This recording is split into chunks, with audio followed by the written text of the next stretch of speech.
안녕하세요. 토요미스테리 디바제시카입니다. 1960년대 아폴로 11호가 달 착륙에 성공하면서 그간 미지의 세계였던 우주로의 인간의 첫 발자국이 시작됩니다. 그렇게 다들 흥분해하고 있을 무렵 이 성공을 기반으로 미국 나사에 있는 한 과학자들이 유례없는 프로젝트 하나에 몰두하게 돼요. 일명 세티라고 불리던 이 프로젝트는 이제 인간이 달에 갈 수 있으니까 우주 어디엔가 사는 그 지적 생명체를 만날 날이 있을 텐데 그때 우리가 어떻게 소통을 해야 할지 그 방법을 찾고 있었죠. 굉장히 앞서 나간 것 같은데요. 그러게요. 아니 우리가 그 외계인과 만나면 어떤 언어로 대화를 해야 할까요? 과학자들이 여기에 몰두하던 중 올커니, 그 실험 대상으로 지목된 게 바로 돌고래였습니다. 의외였죠. 아니 외계인 소통에 돌고래가 갑자기 왜 등장하냐고요? 일단 이게 어디서 비롯되었는지부터 알아볼까요? 지난 1961년 신경생리학자였던 존 릴리 박사가 과학저널 사이언스를 통해서 돌고래가 인간과 소통할 수 있을 정도로 지능이 높다는 것을 밝혀내게 됩니다. 이 박사님이 1950년부터 돌고래의 두뇌를 연구했다고 해요. 근데 그때부터 이제 돌고래가 인간 못지않게 두뇌가 굉장히 크고 또 대뇌피질도 발달했다는 걸 알게 되죠. 그러면서 돌고래는 지구에 존재하는 또 다른 지적 생명체이고 또 그들 그 종족 간의 언어 교환도 이루어지는 사회적인 동물이라는 걸 밝혀냅니다. 그 당시에 이건 굉장히 센세이션했는데요. 여기서 더 나아가서 릴리 박사는 어쩌면 돌고래가 인간과 의사소통이 가능할지 모른다고 주장합니다. 이 파격적인 주장. 이게 세티 프로젝트에 속해 있던 우주과학자 프랭크 드레이크 귀에도 들어갔습니다. 그러더니 즉각 아이디어가 떠올랐죠. 만약 돌고래에게 영어를 가르칠 수 있다면? 그러면 다시 말해서 외계 생명체도 가르칠 수 있지 않을까요? 그러기 위해선 돌고래가 먼저 영어를 배울 수 있는지부터 확인하는 게 필요했던 겁니다. 그래서 프랭크 박사가 직접 릴리 박사를 찾아가요. 그리고는 이제 우리가 진행하는 이 세티 프로젝트에 합류해서 인간의 언어를 돌고래에게 가르쳐봐라 부탁을 하자 릴리 박사도 선뜻 받아들였습니다. 어쩌면 이게 자신의 주장을 증명할 수 있는 일생일대의 기회처럼 느껴졌을 겁니다. 여러분 정리해보면 이 세티 프로젝트에서 돌고래는 외계의 지적 생명체의 샘플과도 같은 거예요. 돌고래와 소통할 수 있다면 외계인과도 소통할 수 있다라는 가설이었죠. 1963년입니다. 카리브해에 있는 세인트 토머스 섬의 해안가에 대규모의 이 실험시설이 세워졌습니다. 사진에 지금 보고 계신데요. 여기에 돌핀 하우스라는 이름이 붙여졌죠. 그리고 얼마 안 가서 한 여성이 프로젝트에 참여하게 되고 돌핀 하우스를 방문하는데요. 그녀의 이름은 마거릿 로버트. 릴리 박사의 보조 연구원으로서 돌고래들에게 이제 언어를 가르치는 역할이 주어졌습니다. 이 돌핀 하우스에는요, 돌고래 총 3마리가 있었어요. 암컷이었던 시시와 페몰라, 그리고 수컷이었던 피터가 살고 있었죠. 마거릿은 이중 피터의 트레이너로서 영어를 가르치는 일을 시작하게 되죠. 아니, 이게 가능한가 싶지만 그녀가 아주 열정적으로 이 교육에 임했고요. 놀랍게도 단시간에 성과를 거두게 됩니다. 언어 트레이닝을 해보니까 이 돌고래 학습 능력이 웬만한 어린아이보다 빨랐다고 해요. 그래서 마거릿이 영어로 숫자를 세는 법부터 가르쳤는데 얼마 지나지 않아서 피터가 마거릿이 하는 말을 비슷하게 따라하기 시작했죠. 1, 2, 3 이렇게 말하면 피터가 워, 두, 띡 하면서 유사한 소리를 만들어내는데 못 믿으시겠다고요? 실제 그때 녹화된 오디오를 한번 들어보겠습니다. 1, 2, 3.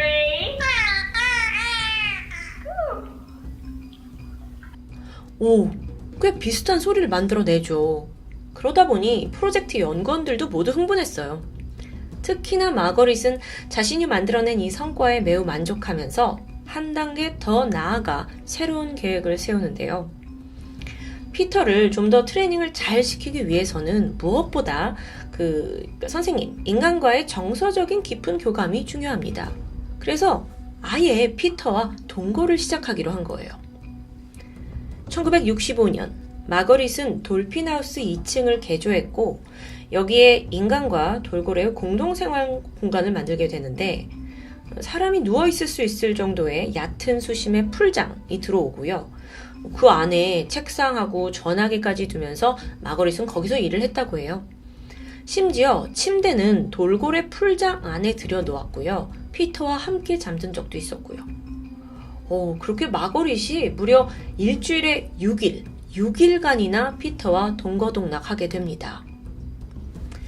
그렇게 10주간의 집중 교육이 진행되었는데, 자, 그러면 너무 궁금해지죠. 돌고래의 언어 능력에 변화가 생겼을까요? 네. 놀랍게도 피터는 하이, 헬로 같은 인사가 가능해졌습니다. 실제 오디오로 들어볼게요. Hello. Hello. Come on. 놀랍습니다. 그런데 이 외에도 피터는 삼각형 이렇게 모양을 보고 트라이앵글이라고 아주 정확하게는 아니었지만 어느 정도 소리를 낼 정도로 이 수준이 올라가게 돼요. 정말 기적 같은 일이었죠. 그런데 그쯤에서 예상치 못했던 문제가 발생합니다. 피터가 수컷이잖아요.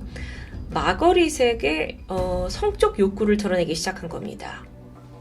보통 이 피터가 일주일 중에 마거릿이 없는 하루 정도는 돌핀하우스에 있는 다른 암컷 돌고래들과 시간을 보낸다고 해요. 그런데 이 암컷 돌고래가 아닌 마거릿에게만 신체적인 접촉을 시도하는 건데요. 이건 마치 그녀에게 강한 애착의 감정을 보이는 듯한 모습입니다. 여러분, 돌고래는 포유동물 중에서도 지능과 공감 능력이 굉장히 뛰어난 것으로 알려져 있죠. 그렇다 보니 일주일에 6일 정도 함께 생활을 하는 마거릿에게 동료, 친구, 그 이상의 감정을 느낀 것 같은데요. 아니, 그럼 여기에 대해 마거릿은 어땠을까요?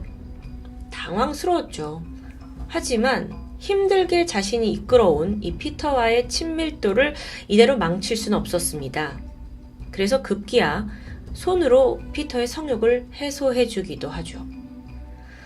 추후 마거릿은 이 부분에 대해서 자신은 그때 실험의 일부라고 생각했기 때문에 불쾌하지 않았다. 내 입장에선 그게 성적인 게 아니고 오히려 피터와의 유대감을 강화하는 행위였다 라고 설명합니다.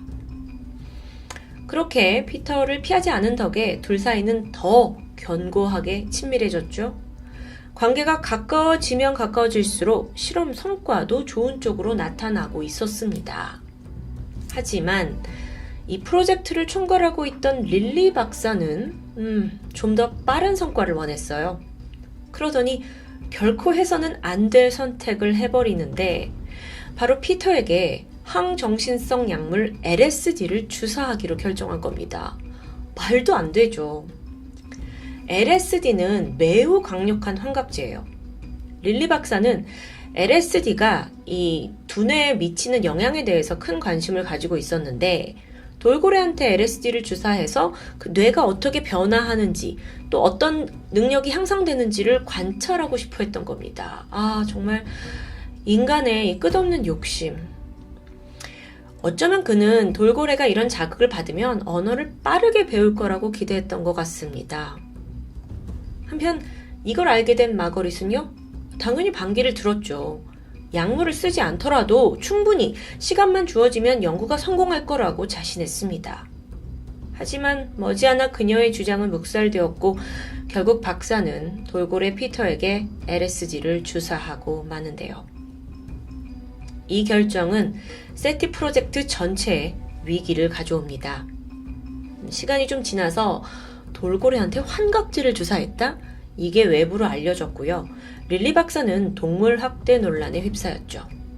뿐만 아니라 엎친 데 덮친 격으로 마거릿이 피터의 성욕을 해결해줬다는 부분도 크게 조롱거리가 되었습니다. 당시의 성인 잡지 허슬지가 이 사실을 크게 다뤘는데 마치 인간과 돌고래의 성 스캔들인 마냥 아주 자극적으로 다루게 되면서 세간의 손가락질이 이어졌고요. 자, 그러면 세티 프로젝트는 어떨까요? 굉장히 대중에게 부정적인 이미지를 가지게 되겠죠. 여기에 부담감을 느낀 나사 측에서 즉각 실험을 중단할 수밖에 없습니다. 물론 LSD 또한 아무런 효과가 있지 않았고요. 1966년 세티 프로젝트의 돌고래 언어 실험은 그렇게 허무하게 막을 내립니다. 돌핀 하우스는 바로 폐쇄되었고요.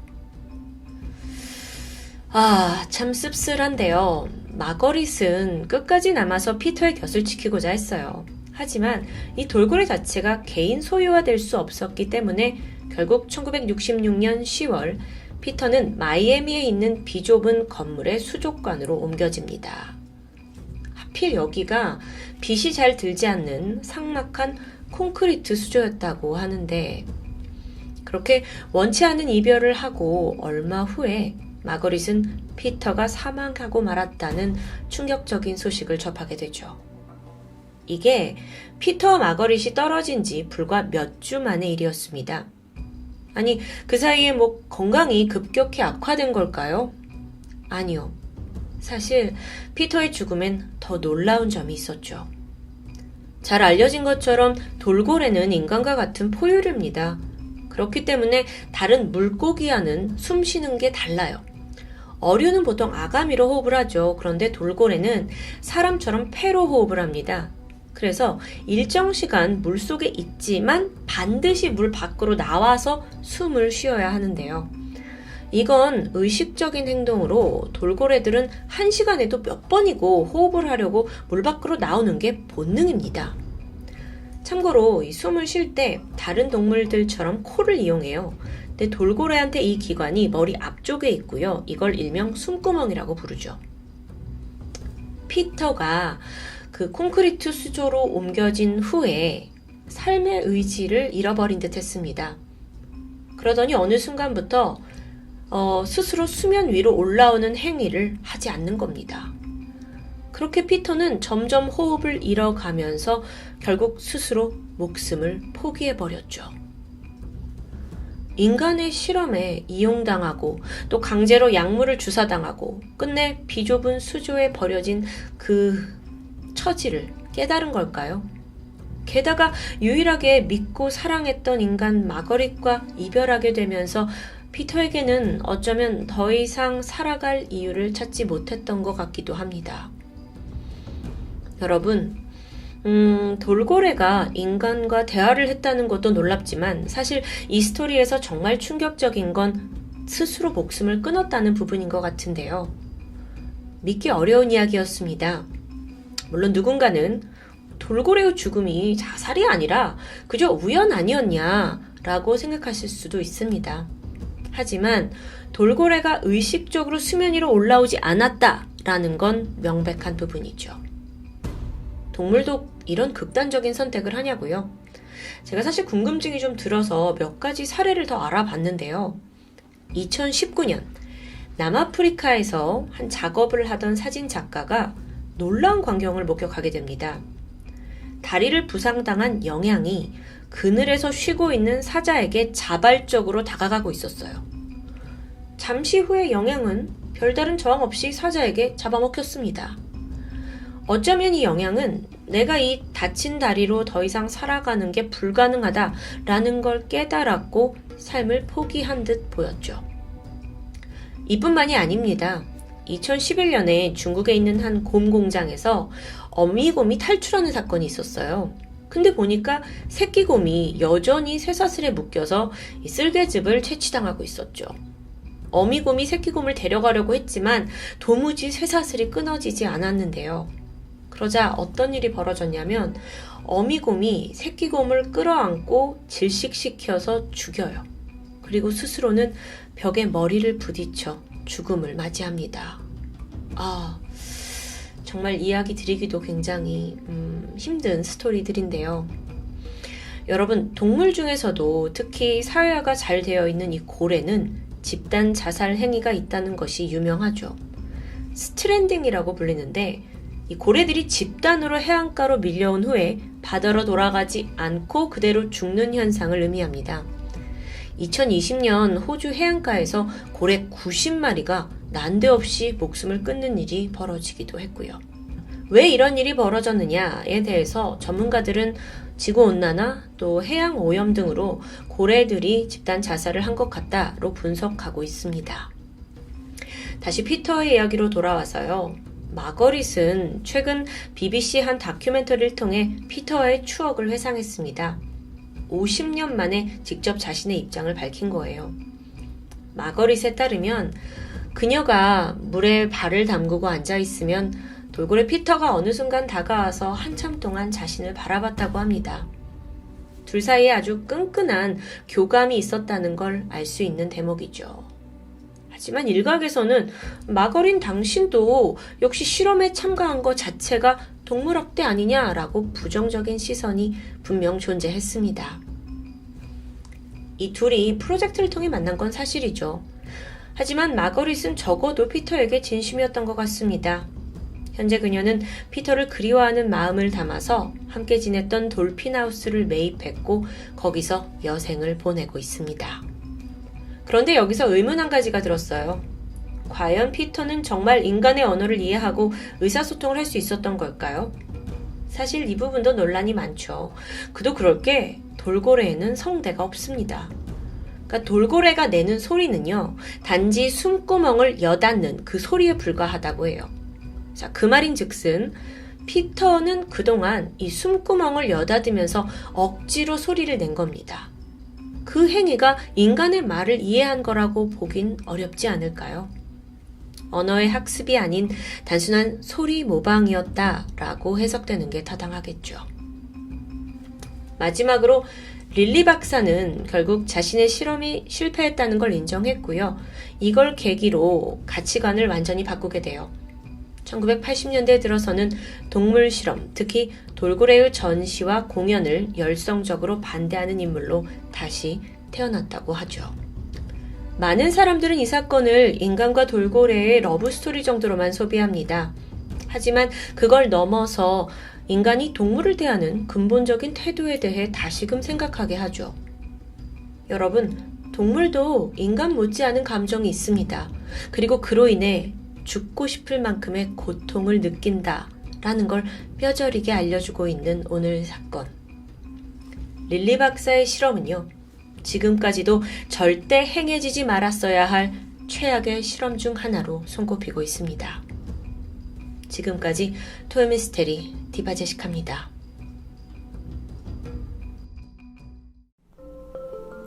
안녕하세요. 토요미스테리 디바제시카입니다. 지금으로부터 약 30여 년 전 1990년 미국 뉴햄프셔주에 있는 위니코넷 고등학교에서 홍보이사 겸 교사로 근무하고 있던 23살의 파멜라 스마트는 아주 발랄한 성격과 호탕한 입담, 게다가 열정적인 수업 태도로 많은 학생과 또 부모님들에게 좋은 평가를 받고 있었죠. 뿐만 아니라 지역 라디오 호스트를 하면서요, 마약 근절 프로그램의 진행자로도 활동하기도 했고요.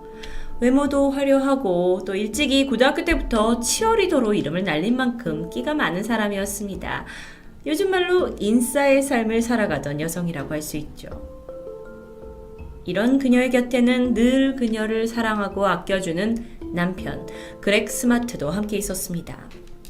남편은 아내가 좋아하는 이 록밴드 이름을 따서 강아지 할렌을 선물할 정도로 지극정성이었다고 하는데요. 파멜라는 지성과 미모, 행복한 결혼 생활까지 뭐 하나 빠지는 것 없는 삶을 사는 것 같았고 주변인에게 선망의 대상으로 비춰지고 있었습니다. 하지만 모든 것이 완벽할 것 같았던 그녀의 인생에 작은 균열이 생기기 시작합니다. 바로 남편의 외도 사실이었죠. 외도가 발각되고 남편은 곧바로 실수를 인정하고 파멜라 역시 자신의 인생에 이혼녀라는 꼬리표를 달고 싶지 않았기에 두 사람은 그냥 조용히 묻어가기로 합니다. 그렇게 어느 정도 시간이 지나고 어색했던 둘 사이가 점점 회복되는 듯 했죠. 1990년 5월 1일 평범한 오후였습니다. 집에서 약 5, 6km 정도 떨어진 학교에서 회의를 마치고 귀가한 파멜라는 아주 끔찍한 광경을 마주하게 되죠. 문을 열었더니 바닥에 피를 흘리고 쓰러져 있는 남편. 이미 몸은 차갑게 굳어 있었고 남편 주변에는 결혼 반지와 지갑에 넣어뒀던 신용카드가 막 사방에 흩어져 있었습니다. 이 참혹한 모습을 본 파멜라는 비명을 지르며 밖에 나갔고 이웃집에 도움을 요청합니다. 이윽고 경찰과 감식반이 도착해서 현장을 수습했죠. 남편 그렉은 머리에 한 발의 총상을 맞고 즉사한 것으로 보였습니다.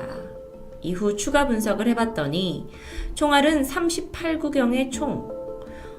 사실 여긴 굉장히 조용하고 살기 좋은 도시였는데요. 그해 처음 일어난 살인사건으로 마을이 굉장히 술렁였죠. 그러다 보니 매스컴의 열기도 식을 줄 몰랐습니다. 일단 경찰에서는 이걸 강도의 소행으로 방향을 잡고 초동 수사를 시작했고, 한편 파멜라는 남편이 죽었다라는 사실에 대한 충격으로 우울증에 조증까지 번갈아 보이면서 정신 상태가 온전치 않아 보였고요. 경찰 조사와 함께 정신과 치료도 받게 됩니다. 그런데요, 어쩐지 사건을 파헤치면 파헤칠수록 강도 사건이라고 하기엔 좀 석연치 않은 부분이 있었습니다. 이 남편 그렉이 갑자기 누군가에게 습격을 받았다고 하기엔 몸에 저항을 한 흔적이 별로 없었던 겁니다. 왼쪽 이마 부분을 관통한 이 총상 외에는 별다른 상처가 없었어요. 게다가 그들이 키우는 강아지 할렌, 덩치가 큰 견종입니다. 경계심이 많아서 외부인이 들어왔다면 짖거나 공격하는 어떤 행동을 보였을 텐데 이웃 누구도 그런 소리를 들은 적이 없습니다. CCTV도 조사했죠. 주변에 혹시 목격자가 있나 조사했죠. 없습니다. 이렇다 할 단서가 나오지 않자 수사는 난항에 빠지고 있었습니다. 물론 경찰 또한 최초 신고자인 아내 파멜라를 의심하지 않은 건 아니었어요. 그런데 남편을 죽일 만큼 사이가 나빴던 것도 아니고, 또한 결정적으로는요, 이 사망 추정 시각에 그녀는 분명 학교에 있는 미팅에 참여하고 있었습니다. 그러니 용의선상에서 쉽게 제외가 되죠. 지역 뉴스는 앞다투어서 이제 파멜라를 따라다니며 인터뷰를 요청했고요. 또 그녀의 어떤 화려한 외모 때문에 더욱더 주목을 받게 됐죠. TV에 출연합니다. 여러 가지 사건들을 얘기하기 힘들었을 수 있겠죠. 이웃들은 23밖에 안 된 나이에 미망인이 된 파멜라를 동정하고 있었습니다. 1990년 8월 1일, 사건이 일어난 지 3개월이 지난 시점입니다. 경찰은 파멜라의 집을 찾았고요. 좋은 소식과 나쁜 소식을 하나씩 전하게 되는데요. 좋은 소식은 남편의 살해범을 찾았다는 겁니다. 그리고 나쁜 소식은 파멜라가 체포된다는 것이었죠. 도대체 어떻게 된 일일까요? 사건은 다시 5월 14일로 거슬러 올라갑니다. 그렉이 사망한 지 2주가 채 안 된 시점이었는데요. 경찰서로 전화 한 통이 울렸습니다. 수화기 속에서는 떨리는 한 여성이 말하고 있었죠. 저는 그렉을 죽인 범인을 알고 있어요. 이 결정적인 단서를 제공한 여성은 바로 세실리아 피어스입니다. 그녀는 파멜라가 선생님으로 일하고 있는 위니코넷 고등학교의 학생이었죠. 세실리아, 그녀는 이 어머니가 굉장히 생업으로 바쁘셨는데 그러다 보니까 엄마를 대신해서 집에서 어린 동생들을 돌봐야 했고, 그러다 보니 낮에는 수업에 집중을 하지 못해서 낙제를 면하지 못했습니다. 이걸 만회하기 위해서 학교 미디어 센터 담당으로 봉사활동을 시작했는데 이때 파멜라와 처음 만나게 되는데요. 두 사람이 선생님과 학생으로 인연이 닿았고 어찌된 일인지 급속도로 가까워지게 됩니다. 세실리아는요, 종종 파멜라의 집에 놀러와서 잠을 자기도 했을 정도였어요. 나이 차이도 많이 나지 않았고 워낙 파멜라가 젊은 선생님이었기 때문에 두 사람이 마치 친자매처럼 몰려다니기도 했습니다. 그런데 그러던 어느 날 파멜라는 세실리아에게 아주 은밀한 고백 하나를 털어놓게 됩니다. 바로 같은 학교 학생인 17살 빌리 플린과 자신이 사귀고 있다라는 것이었죠. 빌리는 학교에서도 차나 물건을 훔쳐서 마약을 사고 애들에게 돈을 뺏기도 하는 소위 비행 청소년으로 악명 높은 아이였습니다. 그래서인지 세실리아는 이 두 사람이 만난다는 게 영 탐탁치 않았는데요. 한편으로는 자기가 그런 걸 표현을 하면 이제 파멜라가 좋아하지 않을 것 같다 보니까 파멜라와 멀어지고 싶지 않다라는 생각에 모른 척 눈 감아주게 됩니다. 파밀라의 연인 빌리는 이 두 사람이 거의 매일같이 만났다고 해요. 영화를 보기도 했고 음악을 듣기도 했고 사진을 찍어주며 놀았던 장면도 인터넷에 사진으로 남아있게 했습니다. 심지어 이 세실리아가 파멜라와 같이 있을 때 빌리가 오기도 해요. 그래서 둘만의 어떤 사랑에 빠져서 세실리아 앞에서 애정 행각을 보이기도 하죠. 정말 말도 안 되는 일이라고 생각이 듭니다. 그렇게 꼬리가 길면 잡히는 법이죠. 이 부적절한 만남은 그렉의 귀에 들어가게 됩니다. 그런데 이때부터 파멜라의 이중성이 드러나게 되죠. 파멜라는 빌리와 만날 때마다 이혼하고 싶다, 남편이 지루하다, 누가 자신을 구해줬으면 좋겠다라는 이런 묘한 암시를 풍기면서 그를 압박합니다.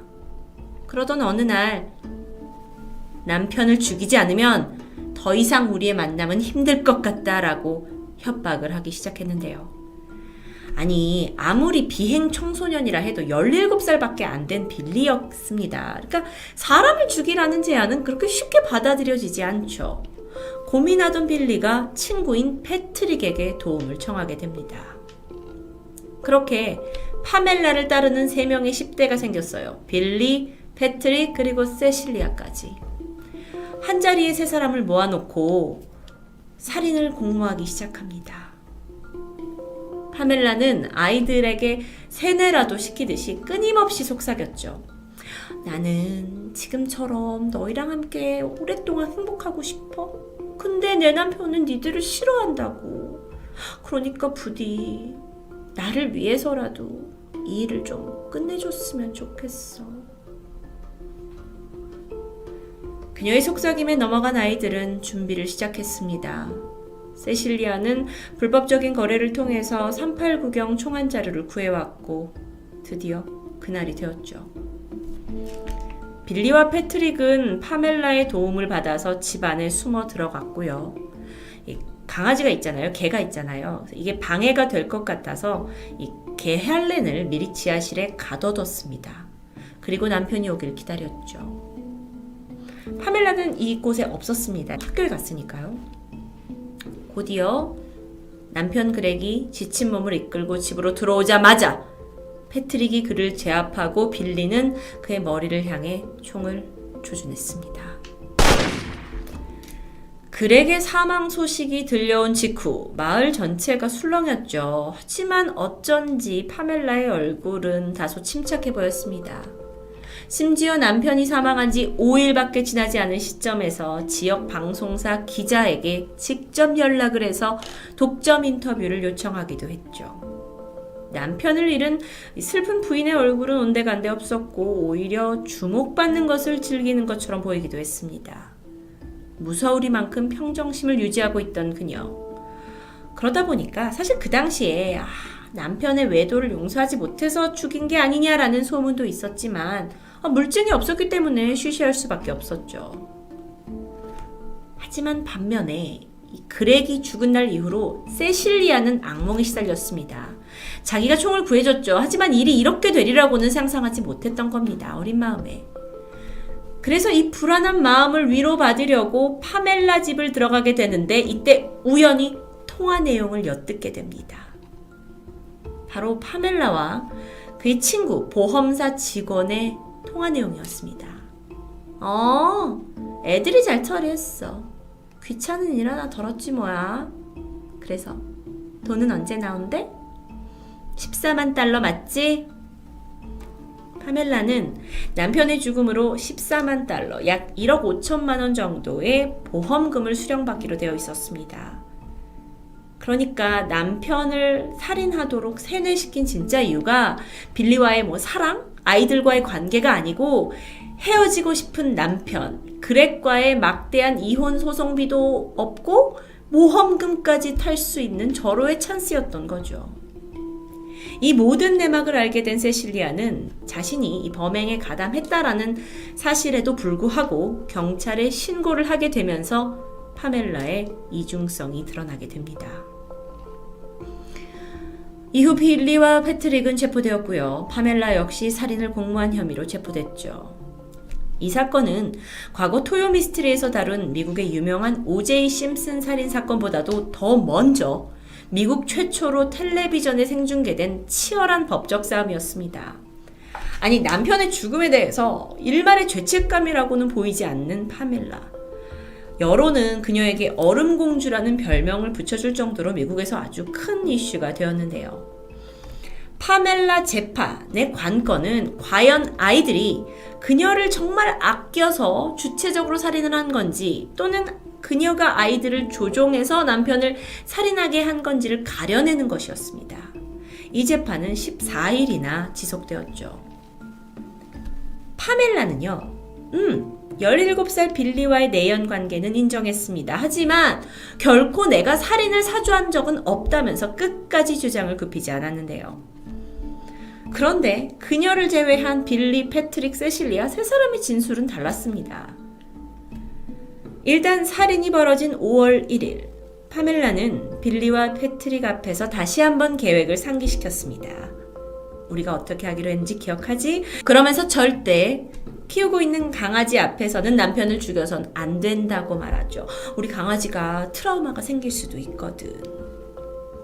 또한 패트릭이, 이 친구였던 패트릭이 근데 이렇게 총을 탕 쏘면 이 소리를 누군가 들을 수도 있는데 칼을 쓰면 안 될까요? 라는 질문에 아니, 반드시 총을 써야 돼 라며 화를 내기도 했습니다.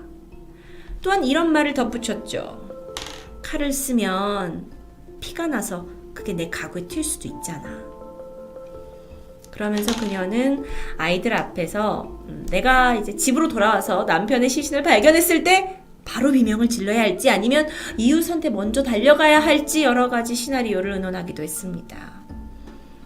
그렇게 살인 모의가 끝나고 그녀는 자신의 완벽한 알리바이를 위해서 학교로 돌아갔던 겁니다. 빌리와 패트릭이 그렉을 죽인 상황 또한 재판을 통해서 낱낱이 공개되었는데요. 집으로 들어온 남편 붙잡았죠. 그리고 벽으로 밀어서 끌어안쳤는데 이 이제 두 청년을 강도라고 생각한 그렉이 내 지갑 안에 있는 걸 모든 걸 가져가라 하면서 꺼내게 됩니다.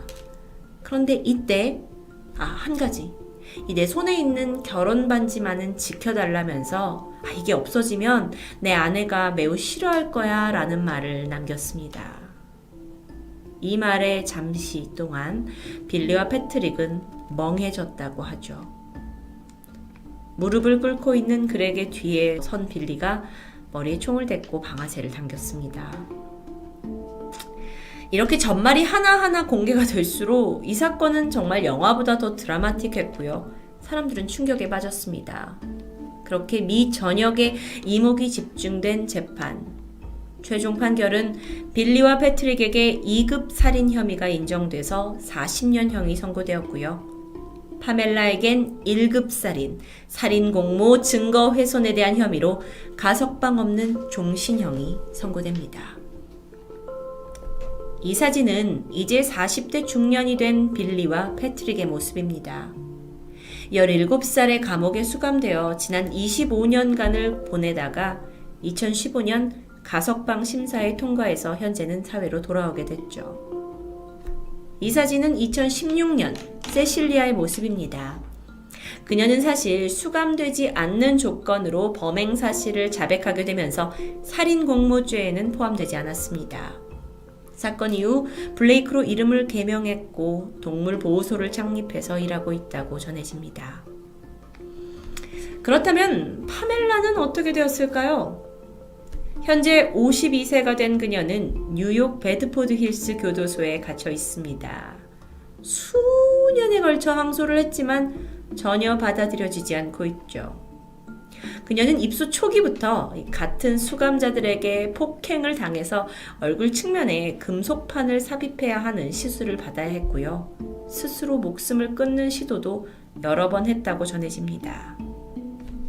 파멜라, 그녀는 여전히 무죄를 주장하고 있어요. 그리고 가석방을 더 받기 위해서 인터뷰에 응하고 언론에 대응하는 모습들을 종종 드러내기도 합니다. 사실 많은 사진이 남아 있었어요. 이런 뻔뻔한 파멜라 스마트의 이야기는 1995년 니콜 키드먼 주연의 To Die For라는 영화의 모티브가 되기도 했고요. 그 외에도 2014년 HBO가 다큐멘터리로 제작했고 수년간 그 영미권의 해외 범죄 프로그램에서 아주 자주 다뤄지고 있습니다. 뿐만 아니라 TV, 영화, 소설에도 나오고요. 그러다 보니까 파멜라는요, 간혹 자신을 찾아오는 기자들에게 자신을 영화배우라고 칭하기도 한다고 하죠. 파멜라가 최근 ABC 뉴스와의 인터뷰를 했는데 자신은 이렇게 늙어가며 죽는 것이 두렵고 이렇게 갇혀있을 바엔 그냥 사형당하는 게 낫겠다라고 말하면서 또 한 번 주목을 받았습니다. 인기 많던 완벽할 것 같던 학교 선생님의 두 얼굴. 미성년자 제자와의 불륜을 시작으로 살인까지 끌어들인 파멜라 스마트. 사실 지난 30년간 감옥에 있었다고 보기에는 외모적으로 좀 깔끔해 보이기도 했는데요. 어쩌면 빨리 다시 세상에 나와서 활개를 치고 싶은 그녀의 욕망이 이렇게 드러나는 것이 아닌가라는 생각이 듭니다. 남편을 죽이고 어린 세 학생의 인생마저 망쳐놓은 그녀가 평생 죗값을 받길 바랍니다.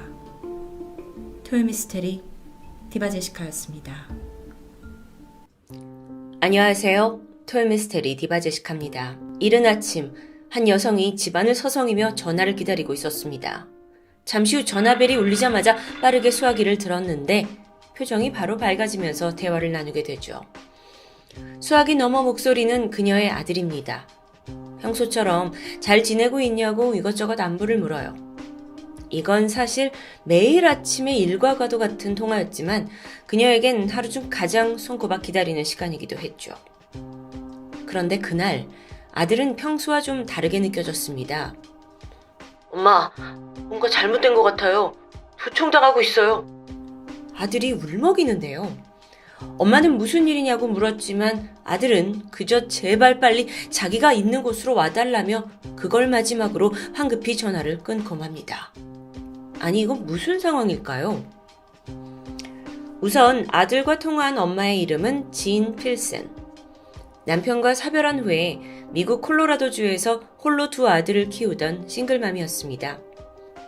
그녀에겐 큰 고민거리가 있었는데 바로 큰아들이었죠. 로버트 필슨. 로버트는 어릴 때부터 엄마 말도 잘 듣고 애교도 넘친 아이였습니다. 하지만 성장하면서 점점 좀 반항기를 보이더니 그 정도가 눈 감아주기 어려울 정도로 아주 여기저기서 문제를 일으키고 다녔어요. 엄마가 거의 아들을 통제할 수 없는 상황인데요. 애 교육을 어떻게 시킨 거냐고요? 좀 더 들어보셔야 합니다. 사실 이 둘 사이에는 결코 풀기 힘든 사건이 하나 있었기 때문이에요. 1974년, 진은 첫 번째 남편과의 사이에서 로버트를 출산합니다. 하지만 가정 내 불화로 얼마 안 가서 이혼을 하게 돼요. 로버트가 4살이 됐을 무렵 엄마는 제럴드라는 남성과 재혼을 하는데요. 제럴드는 아주 다정다감한 성격이었죠. 게다가 로버트까지 살뜰히 챙겨주면서 집안의 안정적인 가장 역할을 해줍니다. 이렇게 새로운 가족의 시작이었죠. 그리고 얼마 후에 이 부부 사이에서 아들이 태어납니다. 진에게는 둘째 아들인 건데요. 문제는 로버트에게 새 아버지와 동생이 마냥 쉽게 받아들여지지 않았던 것 같습니다. 충분히 그럴 수 있죠. 이때 새아빠 제럴드는 충분히 애정을 쏟았고 또 두 아이들을 공평하게 대해주려고 애썼다고 하는데요. 근데 또 사실 제럴드에게도 남모를 어려움이 있어요. 그는 베트남 전쟁에 참전했던 용사였는데 그때 큰 부상을 입으면서 걷는 게 불편합니다. 또 소위 트라우마라고 하는 외상후 장애까지 겪고 있었고요.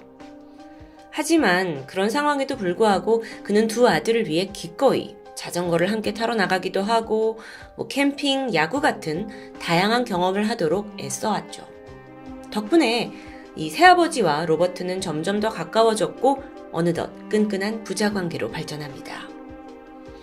그러던 1982년 로버트가 7살이 되던 해예요. 가족들이 이사를 하게 됩니다. 그래서 모두가 짐을 나르고 하면서 아침부터 아주 분주히 움직였어요.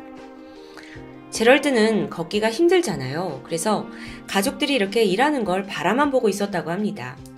근데 그 와중에 작은 짐이 담긴 한 박스가 필요해진 거예요. 그래서 근처에 있던 로버트에게 아빠한테 저거 좀 갖다 줄래? 하고 요구하는데 이때 로버트가 지금 바빠요 라면서 이 부탁을 거절하게 되죠. 게다가 아빠는 지금 내가 하는 일을 방해하고 있다면서 짜증을 내게 되는데요. 잠시 후 제럴드는 멀찍이 떨어져서 가족들을 바라보고 있었습니다. 그러더니 이내 조용히 집 안으로 들어가요. 난데없이 총성이 울렸죠. 마당에 있던 엄마 진이 놀라서 집 안으로 뛰어가려던 순간 안에서 로버트가 얼굴이 하얗게 질린 채 걸어 나옵니다. 그리고 입술을 벌벌 떨면서 말해요. 엄마, 아빠가 자기 머리에 총을 쐈어요. 이 상황, 이걸 어찌해야 되죠?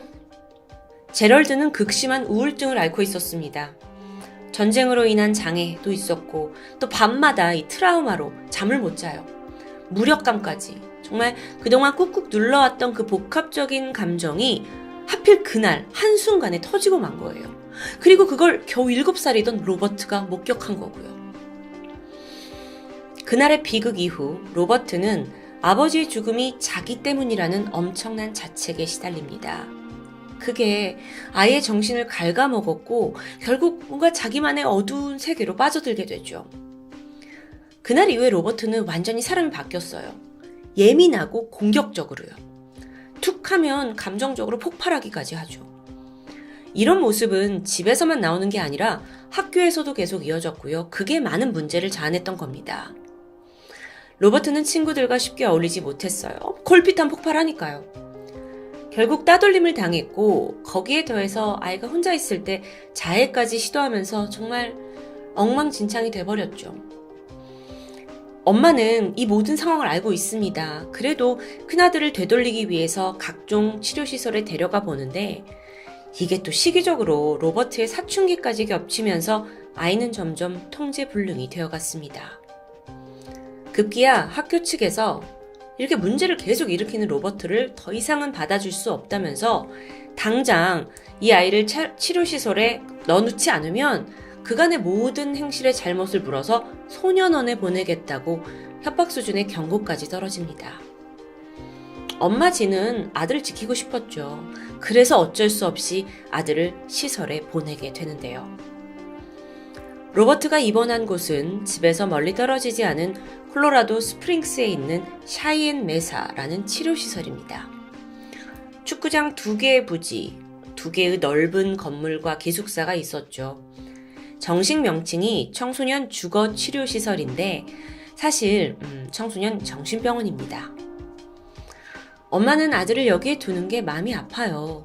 하지만 현재로선 다른 방법이 없는 겁니다. 그나마 다행인 건 매일 아침 아들 로버트와 통화할 수 있다는 점이었죠.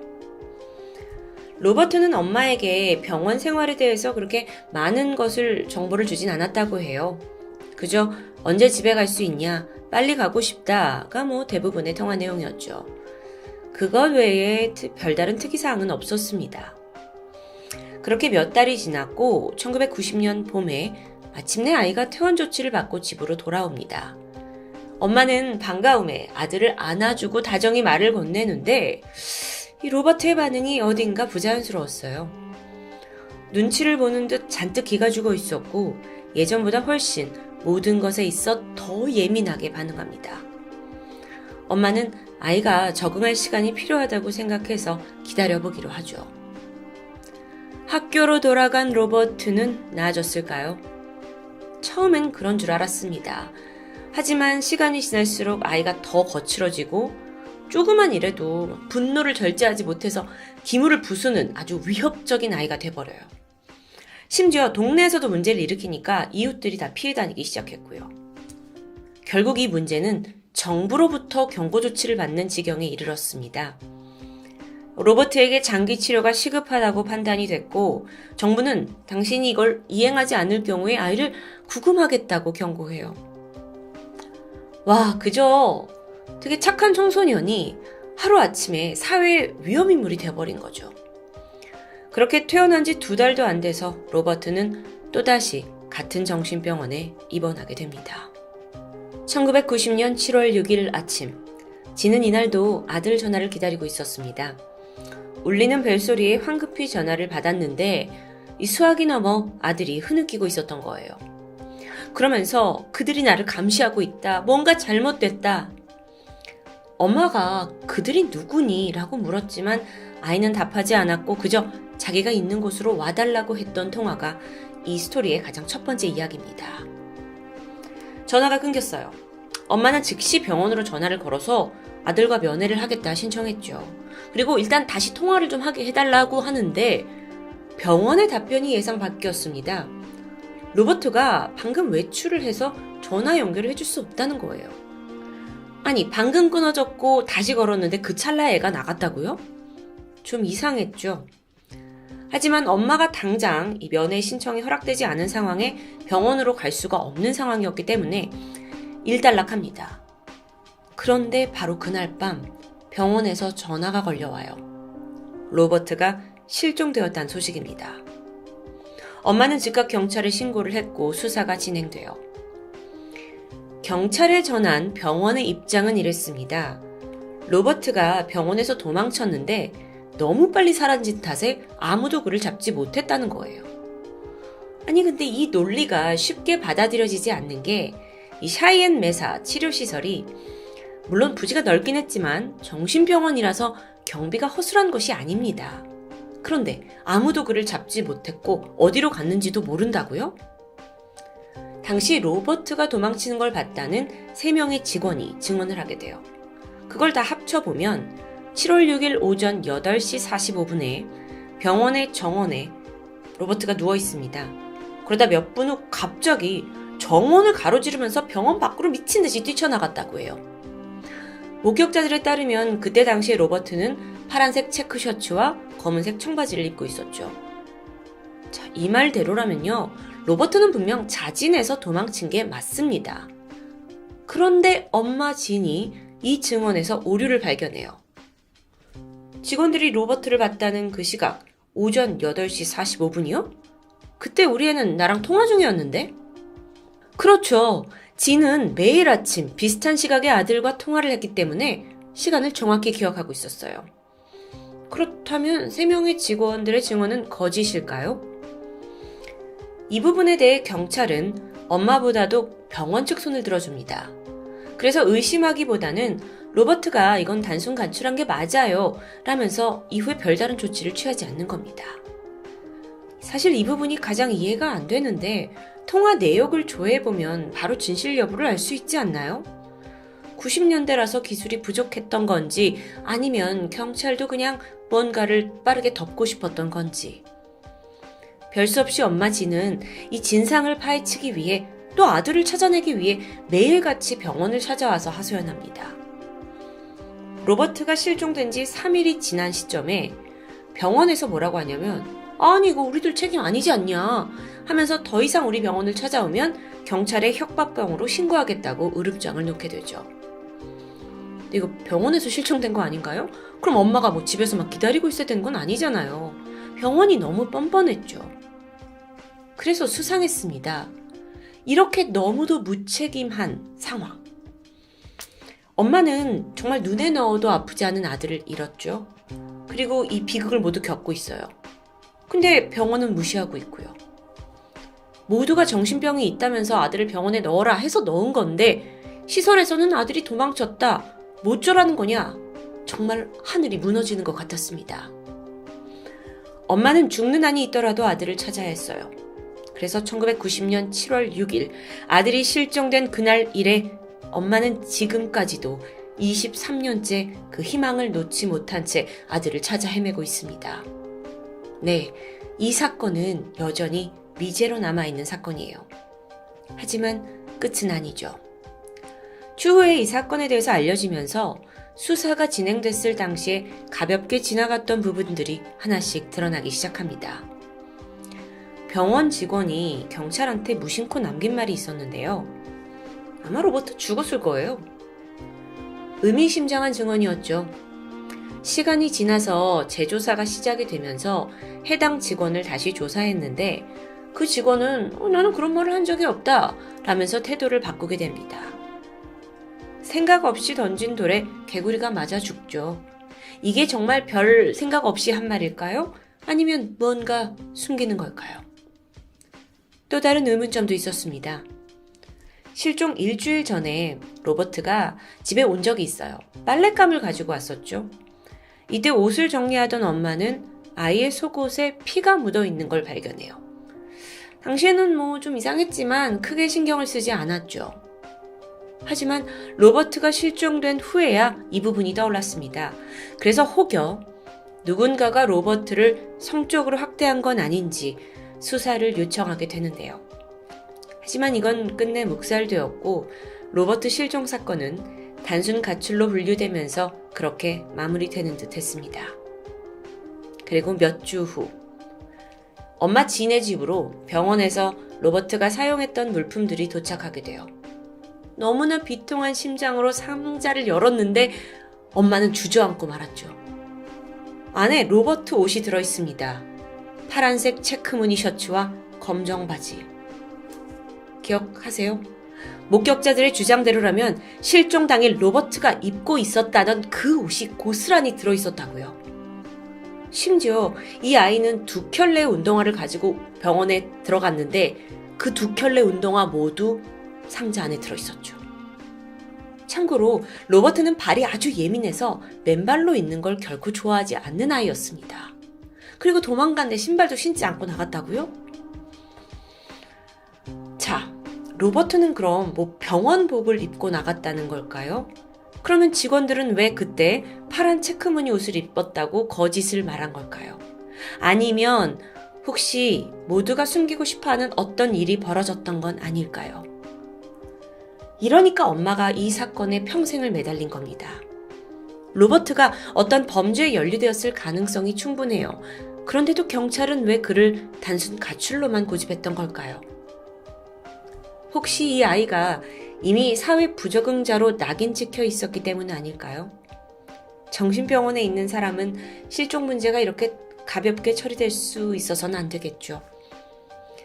해당 병원은 그로부터 7년 후에 재정을 문제로 폐쇄됩니다. 경찰은 그제서야 아이를 실종자로 분류했고 재수사가 진행이 되는 듯 했지만 결론적으론 너무 늦은 타이밍이었고요. 2022년 지금까지도 엄마는 아들 로버트를 찾기 위해 SNS에 이런 사진을 공개하고 있습니다. 로버트가 성인이 됐을 때의 모습을 예상한 얼굴이죠. 과연 그날 15살 아이에게 무슨 일이 벌어졌던 걸까요? 병원은 무엇을 숨긴 걸까요? 그리고 수사당국은 무엇을 외면한 걸까요? 지금도 아들을 찾아 헤맬 어머니 진의 뼈아픈 아픔이 느껴지는 스토리. 토요미스테리 디바제시카였습니다. 안녕하세요. 토요미스테리 디바제시카입니다. 2017년 12월 23일 연말에 흥분감이 감도는 가운데 일본의 네아가와 경찰서로 전화 한 통이 걸려옵니다. 중년의 남성 목소리였는데요. 그는 상당히 무덤덤한 말투로 한마디를 남겼죠. 우리 딸이 죽었어요. 보통 이런 내용은 굉장히 긴박하거나 울부짖는 목소리로 신고를 받아왔기 때문에 경찰은 딸의 사망을 담담하게 신고하는 아버지의 말투에 낯선 느낌을 받았고 집으로 급히 출동을 하게 되는데요. 경찰이 도착해서 눈에 들어온 바로 이 집. 도로 옆에 있는 단독주택이었고 신고가 아니었다면 그저 평범한 주택이라고 생각했을 곳입니다. 하지만 좀 더 자세히 외관을 들여다보면 일단 이 집 주변이 2m가 넘는 합판으로 둘러싸여 있어서 밖에서는 웬만해선 집안이 보이지 않습니다. 게다가 이상했던 건 이 입구에 있는 바로 감시 카메라. 어딘가 기이하죠. 그 아래에 있던 우편함 또한 열리지 않게 막혀 있는 상태였다고 합니다. 이번엔 이 집을 담장 넘어서 조금 살펴보게 되면 상당히 낡은 주택인 것을 단번에 알아차릴 수 있습니다. 하지만 이와는 어울리지 않게 곳곳에 감시 카메라가 설치되어 있었는데요. 외부인을 상당히 경계하는 걸까요? 그리고 드디어 안에 들어가 본 경찰. 그들은 상상도 못할 유례없는 사건에 맞닥뜨리게 됩니다. 딸이 죽었다는 아버지의 신고. 집안에서 이 집의 첫째 딸 카키모토 에리의 시신이 발견되었습니다. 그런데 그녀는 눈을 감지도 못했고 입은 벌려진 채 아주 비참한 모습이었는데요. 좀 더 살펴보니 몸은 안 씻은 지 오래된 듯 때가 가득했고 치아도 몇 개 빠져있는 듯 상태가 좋지 않았습니다. 에리, 그녀는 사망 당시 33살이었는데 신장이 약 149cm, 몸무게는 19kg밖에 나가지 않았고요. 추후 조사 결과 사망 원인은 영양실조와 동상으로 확인됩니다. 경찰은 즉각적으로 보호자였던 에리의 부모를 체포하기로 하죠. 장녀 에리가 사망한 이 장소는 집안에 딸려진 방이 아니었습니다. 가족이 살고 있는 집 조금 옆에 붙어있는 조립식 오두막 별채로 볼 수 있는데요. 한 평이 조금 넘는 이 비좁은 크기의 방에는 침대와 간이 화장실 그리고 외부에 있는 물탱크에 연결된 호스가 설치되어 있었습니다. 게다가 충격적인 건 밖에서는 잠글 수 있고 안에서는 열리지 않는 도어락 시스템이 설치되어 있었고요. 내부의 상황을 볼 수 있는 감시 카메라 또한 설치되어 있었죠. 정황상 보면 부모는 딸을 외딴 방 안에 감금하고 밖에서 감시 카메라로 지켜봤다라고 설명이 되는데 이 방은 창문도 없어 햇빛이 들지 않는 깜깜한 한 평짜리 감옥이나 다름없는 곳이었습니다. 이곳에서 죽은 채 발견된 에리는 무려 15년이나 이곳에서 생활을 한 것으로 밝혀졌는데요. 식사는 단 하루에 한 번 제공되었고 목욕은 거의 하지 못한 상태였죠. 도대체 부모는 왜 이랬던 걸까요? 혹시 친부모가 아닌 건 아닐까요? 일반적인 사람의 상식으로는 이게 도저히 이해가 되지 않는데요. 부모는 지속적으로 감시 카메라를 통해 딸의 모습을 모니터링해 왔습니다. 그리고 DVD로도 영상을 남기고 있었죠. 최초 신고를 하기 5일 전입니다. 12월 18일 오전 8시. 부모는 평소처럼 딸을 감시하려고 모니터를 보다가 평소답지 않은 낯선 모습을 감지하게 됩니다. 딸에게 준 음식이 남아있었기 때문이에요. 에리는 식사를 자주 할 수 없었기 때문에 늘 음식을 주면 남김없이 먹어치웠습니다.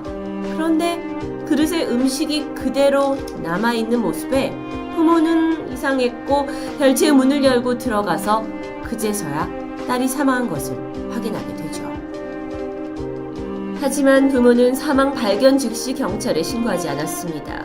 그리고 신고는 5일 후에야 이루어졌죠. 왜 그랬냐고 이유를 물었더니 우리 딸 옆에 있어주고 싶었어요 라고 얘기합니다. 경찰에 전화를 하면 딸을 데려갈 거라서 신고는 5일 후에 이루어졌다는 설명인데요. 그 5일 동안 부모는 에리 씨의 사체를 씻겼고 오물이 묻은 카펫을 청소했고 방향제를 뿌려놓는 등 주변 정리를 했다고 합니다. 에리 씨의 부모가 말하길 딸이 살아있었을 때 워낙 신경질을 내서 안을 제대로 청소할 수 없었다. 이 모든 건 전부 내가 해주고 싶어서 한 거다라고 말합니다. 딸을 위한 최선의 행동인 것처럼 표현되고 있는데요. 그런데 경찰이 에리 씨 방에 있던 CCTV를 조사해본 결과 그녀가 죽은 이후에는 기록이 남아있지 않습니다. 그래서 실제로 부모가 지난 5일간 청소를 했는지 혹은 현장을 왜곡했는지는 끝끝내 확인할 수가 없었죠. 결국 딸의 감금 그리고 유기치사 혐의로 아버지 카키모토 야스타카 그리고 어머니 카키모토 유카리는 기소됩니다. 하지만 그들은 끝까지 감금을 했다라는 것에 대해선 강하게 부정했죠. 아니 그렇다면 왜 딸을 이 한 평짜리 허름한 별채에 가둔 채 이렇게 오랫동안 생활하게 둔 걸까요? 이에 대해서 부모는 우리 에리는 한 번도 방에서 나가고 싶다고 한 적이 없어요. 나가려고 하질 않아요. 그 아이가 그렇게 죽을 줄은 저희도 꿈에도 몰랐죠. 라면서 무죄를 주장합니다. 여러분의 생각은 어떠신가요? 시간은 1995년으로 거슬러 올라갑니다. 에리 씨가 10살이었을 때 가족은 이 네아가와 집으로 이사를 왔죠. 부모의 주장에 따르면 첫째 딸은 정신질환 증세를 조금씩 보이기 시작했다고 합니다. 에리 씨에게는 5살 아래의 여동생이 있었는데 어느 날부터인가 이 여동생 때문에 예민해져서 잠을 잘 못 자고 힘들어하게 되니까 아버지가 방을 따로 마련해 주기로 하고 이 조립식 별채를 만들게 되는데 처음으로 혼자만의 공간이 생긴 에리가 매우 좋아했다고 합니다. 사실 집안에는 다른 빈방이 있긴 했어요. 하지만 이 같은 공간 안에서 동생이 우는 소리에 스트레스를 많이 받던 아이였기 때문에 조금 떨어진 별채를 선호하기 시작한 거죠. 이때 부모는 사실 딸과 다소 거리를 두고 떨어져 있는 게 마음이 편했다고 진술합니다. 같이 있으면 힘들었다라고 표현을 하고 있는데요. 어쨌든 에리는 이 자신만의 공간을 무척 좋아했습니다. 근데 시간이 지날수록 점차 방에서 나오지 않고 대부분의 시간을 이곳에서 보내게 되죠. 그러던 어느 날 에리가 15살이 되었을 무렵에 점점 더 부모로서는 다루기 힘든 행동을 보이기 시작합니다. 에리야! 에리야! 아무리 이름을 불러도 아이가 전혀 반응하지 않았고 그저 멍해진 상태로 바닥을 쳐다보면서 침을 흘리고 있었던 거죠. 심각성을 느낀 아버지는 다시 에리를 집 안으로 데려와서 생활하려고 했지만 애가 이미 혼자 있는 곳에 너무 익숙해졌던 탓인지 집안에서 제대로 적응을 하지 못했고요. 결국 바로 이 사진 속에 이 파란색으로 천막이 쳐진 아버지의 차고에 애견 울타리를 쳐서 자신만의 공간을 만들고 생활하기 시작합니다. 이때 부모는 아이가 이곳에서 생활을 하면서 여러 가지 문제를 야기시키는 것보다는 차라리 따로 공간을 만들어주는 게 낫겠다라고 생각합니다.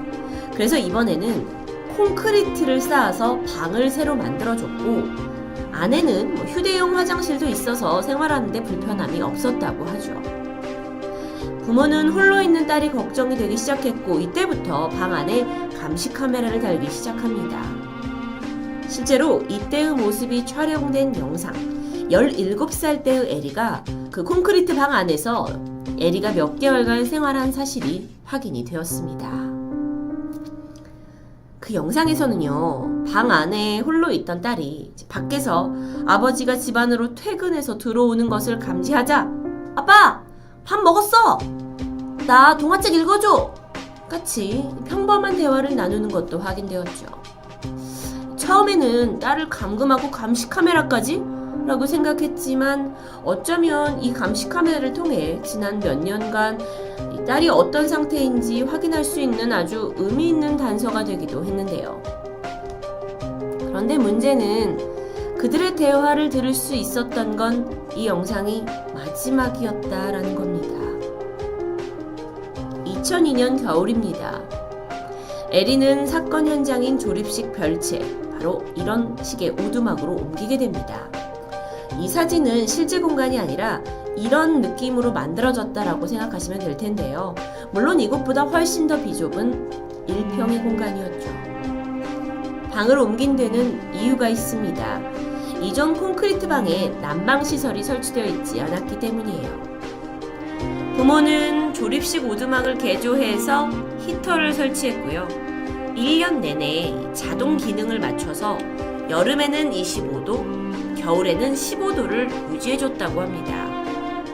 굳이 이렇게까지 전기를 365일 쓰는 데는 사실 이유가 있었는데 에리 씨가 평소에 옷을 입는 걸 끔찍히도 싫어해서 방 안에서는 거의 알몸으로 보냈기 때문이라고 합니다. 물론 이건 부모님 쪽의 증언이겠죠. 경찰이 남아있는 CCTV를 확인해 본 결과 사망 1개월 전부터 방 안의 온도는 10도 정도로 낮아졌고 방 안에 원래 한 장이었던 담요가 2장으로 늘어나 있었습니다. 영상 속의 에리 씨는 추위를 느끼는 듯 몸을 떨면서 담요로 꽁꽁 싸매는 모습이 보였는데요. 이거에 대해서 설명을 요구하자 부모는 아니, 우리 에리가 추워서 그런 게 아니라요. 인기척을 숨기기 위해 그런 거예요. 원래 평소에도 그러는 게 습관이라고요. 라고 말합니다. 여기서 잠깐 이 에리의 사망 원인, 영양실조와 동상이었다는 거 기억하시죠? 그런데 가족들은 방 안에서 덜덜 떨고 있는 딸의 모습을 대수롭지 않게 여겼고 심지어 점점 활동이 화장실도 가지 않고 활동량이 굉장히 줄었음에도 불구하고 아이가 어떤 위급한 상황에 있다라는 것을 인지하지 못했다라고 이해됩니다. 지금까지 부모의 진술, 그러니까 우리 딸은 우리가 시켜서 그런 게 아니라 자의로 15년간 고립을 선택했고 부모는 그 생활 방식을 동의해 준 것으로 느껴지고 있는데요. 경찰로서는 과연 이 감금이 딸을 존중한 부모의 선택이었는지, 최선의 선택이었는지, 혹은 학대였는지 정확히 밝히는 게 중요했습니다. 그래서 경찰은 그동안 부모가 에리의 방 청소와 목욕, 세수 같은 이 간단한 위생 관리를 얼마나 해줬는지 묻게 되는데, 아니, 부모가 이에 대해서 명확한 대답을 내놓지 못합니다. 엄마는 딸이 워낙 청소나 목욕을 싫어했다면서 그래도 2주는 안 넘기고 해주려고 했죠. 라고 말했는데요. 생각해보면 에리 씨가 여성이었기 때문에 매달 월경의 문제도 있었을 거라고 생각됩니다.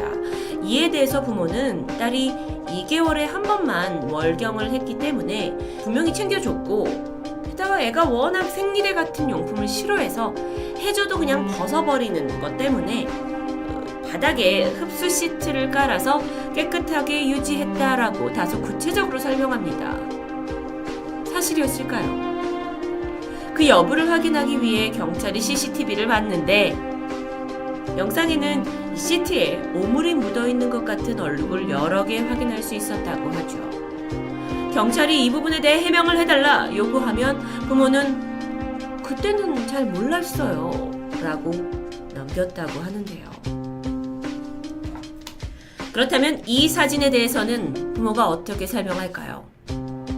에리 씨의 치아는 전혀 관리되지 않은 상태였습니다. 이가 몇 개 빠져 있었고요. 충치로 덮여 있었죠. 부모로서는 2주일에 한 번 양치를 시켰는데 그 뒤로는 바빠서 스스로 양치질을 시키고 입을 헹구는 것만 도와줬어요. 라면서 딸아이의 치아가 이렇게까지 엉망인 줄은 몰랐다고 합니다. 정말 답답한 상황이죠. 그렇다면 여러분, 이 방 안에는 감시 카메라가 설치되어 있었는데요. 실제 모습을 그대로 담은 CCTV가 진실을 가려줄 수 있지 않을까요? 녹화된 분량이 약 308시간 정도의 CCTV가 남아 있습니다. 하지만 여기서 영상 속에서 부모는 에리 씨를 돌보는 모습보다는 대부분 조용히 식사 그릇을 살짝 놓고 나가는 모습이 찍혀 있었다고 하는데요. 그러니까 부모로서 어떤 딸을 인간적인 관계로 대해주는 장면은 거의 없었다고 합니다. 33살 에리 씨는 사망 직전 19kg의 앙상한 몸이었습니다. 명백히 학대가 의심되지만 부모는 딸이 평소에 음식에 그렇게 집착을 했다고 설명했어요. 아니, 한 번은 생일에 큰 케이크를 사왔는데 에리가 욕심을 내서 혼자 4분의 3을 다 먹어치웠거든요. 그리고 나서 자꾸 배가 아프다고 하니까. 이런 이유로 부모는 어느 날부턴가 딸에게 1일 1식을 주기 시작합니다. 그럴듯하게 들리기도 하지만 이 부모가 또 식사를 규칙적으로 준 것도 아니었어요. 어쩔 땐 밤에 주고 어쩔 땐 아침에 주고. 하루에 단 한 번 맞는 식사였기 때문에 에리는 단 한 번도 밥을 남긴 적이 없다고 합니다. 추후 경찰이 확인한 바에 따르면 그녀에게 제공된 이 밥 있잖아요. 이건 마치 이렇게 개밥처럼 한 그릇 안에 밥과 반찬들이 섞여 있었다고 해요. 그리고 과자나 커피 주스 같은 것도 그냥 이 밥그릇에다가 툭 담겨져서 나왔습니다. 아니, 왜 일반 사람들이 먹는 것처럼 이 그릇에다가 담지 않고 저렇게 줬는지 물어봤죠, 부모한테. 그랬더니 어머니가 하는 말이 우리 딸 에리가 그렇게 먹는 걸 좋아했어요. 지금까지 들어온 이 단편적인 증언들과 영상을 통해 그나마 추정이 가능한 것은 에리 씨가 정신적으로 약간 문제가 있었다라는 것인데요.